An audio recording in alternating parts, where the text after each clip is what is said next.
Well, we are close to a deal right now with Mexico. We don't know what that would be. We do know that it is fast-moving where they're dotting the I's and crossing the T's. The former U.S. ambassador to the U.S. Economic Council, Terry Miller. Ambassador, thanks for taking the time. Thank you, Neil. I guess in the beginning of the year, sir, if we had told of all the trade impasses we had that we would settle with Mexico first, we probably would have, been deemed crazy. But that does seem to be the case here. What do you make of what's going on?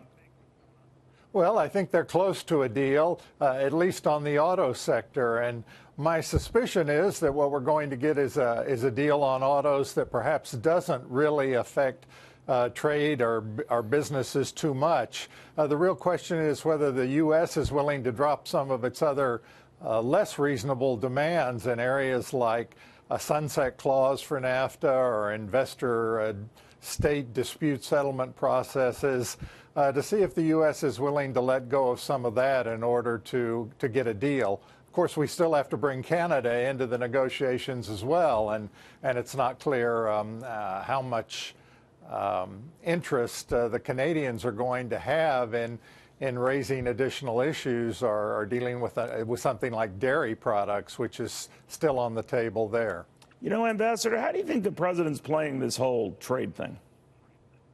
Well, I think it's all about politics at the end of the day. It's when you look at the economy or at various commercial enterprises or trades, it's very hard to see who's winning from any of this. It'd be very hard to find somebody. The American auto companies don't feel like they're winning. They feel like they're losing.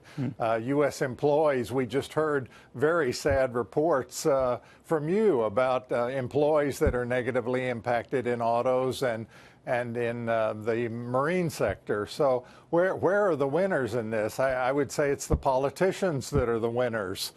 They're playing on the public's fears, and it's having an impact. So I think this is all about politics, about the midterm elections, and I think that's true not only for us, but for the other countries as well. Do you think, Ambassador, the president is more pragmatic, though, than we know, that he will settle for, something that might be more of a vanilla deal than an in-your-face deal? We got a hint of that with the South Korean agreement, and that maybe some of these others will be like that. He can claim victory.